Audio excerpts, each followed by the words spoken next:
অনেকেরই মনে প্রশ্ন জাগবে যে আমরা কোথায় যাইতেছি। আসলে তিনটা সাইকেল নিয়ে আসলাম হবিগঞ্জ থেকে সাতছড়ি বাগানে ঘোরার জন্য।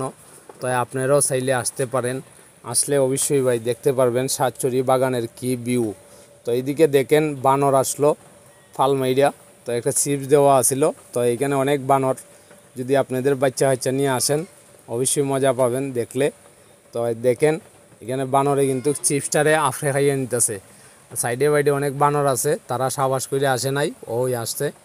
তো এখানে আসলাম উডেলে আসার পরে জিঙ্গাইলাম যে ভাই মুরগের দাম হতো, বললো 3,000 টাকা। তো আমরা কইলাম যে চলো মালিকে কি বলে দেখো। মালিকে বলল যে 3,000 টাকা দিতে হইব, আর আমরা হইলাম 2,600 টাকা। তো তার বুঝ খায় না। তো মালিকের দ্বারে যাওয়ার পরে এরপরে একটা হালকা ডিসকাউন্ট দিয়ে দিছে। ঠিক আছে, তোমরা অভিগঞ্জ থেকে আসছো, 250 টাকা দিয়ে দিও।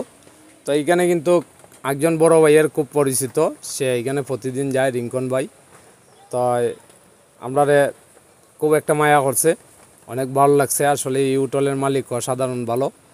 আর এখানে একটা ভাই আছিল আমরা খুব পরিচিত, আমরা অসাধারণ সেবা যত্ন করলো। তো আমরা খুব ভালো লাগছে ভাই। আপনারাও চাইলে আসতে পারেন। আইসা এখানে দেশি মুরগ এবং হাঁস, খাসি সব কিছু আছে, আপনিও চাইলে অর্ডার দিতে পারেন। এই যে এইদিকে আমরা টিস্যু উসুলো নিলাম, এখন যাইমো একটু ঘুরানির জন্য। তো এখানে কমপ্লিট দাম দর হয়ে গেল। তারপরে একটু দাঁড়াই রইলাম এখানে, একটু ঠান্ডা উন্ডা খাইয়ে নিয়ে যাওয়া যায়। তো একটু ঠান্ডা উন্ডা খাইলাম, খাইয়ে আমরা চললাম। কই চলো আমরা যাই আমরা জায়গায়। তারপরে ঘুরানি গেলাম, যাওয়ার পরে আসলাম ঘুইরা। আইসা দেখি ভাই ফাঁক শাক রেডি হয়ে গেছে। তো এই যে দেখেন এখানে টেবুলে কিন্তু প্লেট দিতেছে, আর খাবারের জন্য অপেক্ষা করতেছে রিঙ্কন ভাইয়ে। খাবার আসতেছে না, মোবাইল টিপাইতেছি, অনেক সময় হয়ে গেছে। তো ওই যে আসছে, তাল নিয়ে আসছে, এখন তাল দিবে, আমরার খাবার হবে। ঠিক আছে, খাইয়া অনেক সময় রেস্ট লইয়া আবার হবিগঞ্জে রওনা করলাম। কিন্তু হবিগঞ্জে রওনা করতেও ভাই অনেক সুন্দর অসাধারণ জায়গা আছে।